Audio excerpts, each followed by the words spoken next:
Ahoy, and welcome back to another diecast review. And yes, we finally have new diecasts to review. It's freaking wonderful, isn't it? Okay, so this is going to be of Jimmie Johnson's 2021 Drive the Vote car. Now, it's interesting that they label it as Drive the Vote car when there's a couple of them. But this is the version that ran at the Grand Prix of Indianapolis in May 2021. And it went to pretty Jimmie Johnson results. Just being honest. But anyways, it's really cool to get this card. This is probably the best Carvana card that we got all year in terms of actual liveries, because we all know that that one sucked. But no, I absolutely love this car in person. And it came out pretty dang well in diecast form too. So let's go ahead and take a look at the box. Now, I'm not going to mention too much about the box. If you're wondering, the quote is the same on the back. But one cool thing that they did is they added the little electric bolt thingies on here, which is probably the most mentionable thing about this car. Now you can see 48. But yeah, that's like the only mentionable thing about this car. Or box, excuse me. But let's go ahead and take a look at the car.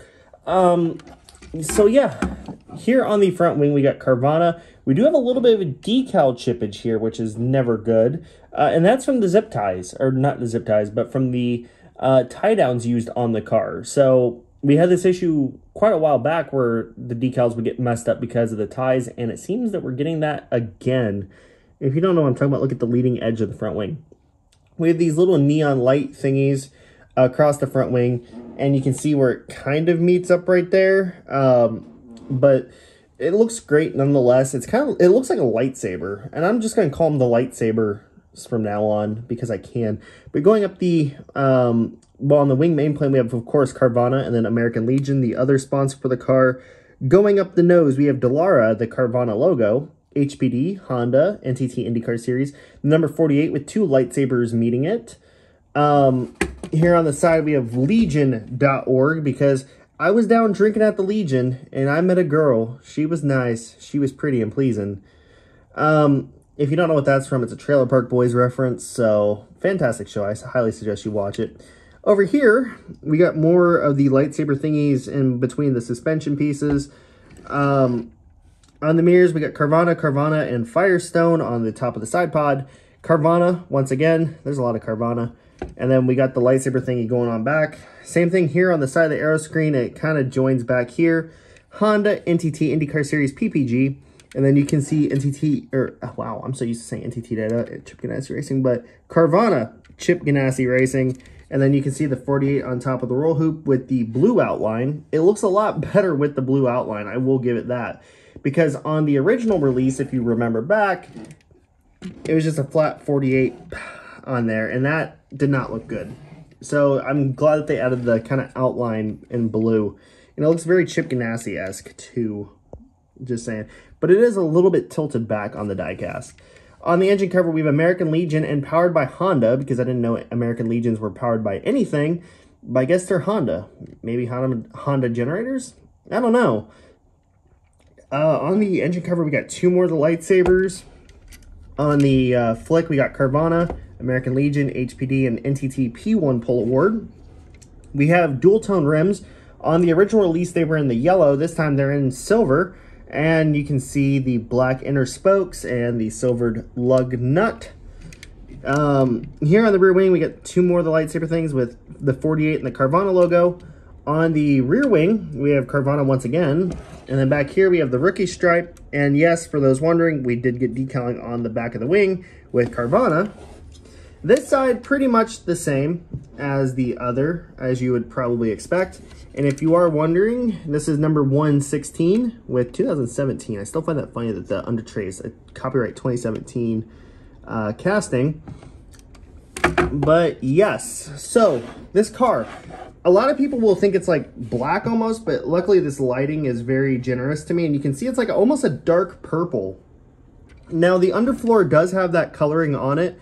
It's not an exact match. Actually, the purple is a little bit lighter than it should be. Another complaint with this car is that the Carvana seems tilted down here on the front. So, like, if you're looking at it from the angle I am, you can't even tell what the sponsor is if you didn't see it up there. So, it does look a little tilted down, which is probably because of the sculpting of the side pod. But I think Greenlight may have smudged it down a little bit, but, you know, I guess it is what it is. But the darker purple, I don't know what to think of. I mean, it looks good, and it, you know, what really makes it is the blue streaks that are on it. It makes it look very techy and digital-y and all that fun stuff. The purple, I don't know. It is like a really deep purple. It's not blue or anything like that.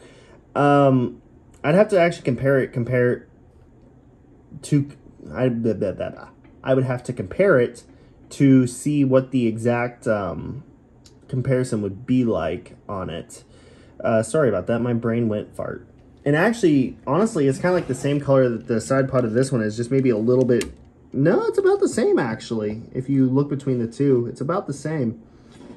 But yeah, so the under tray really does kind of take away. I know a lot of people are like, hey, at least we get a colored under tray.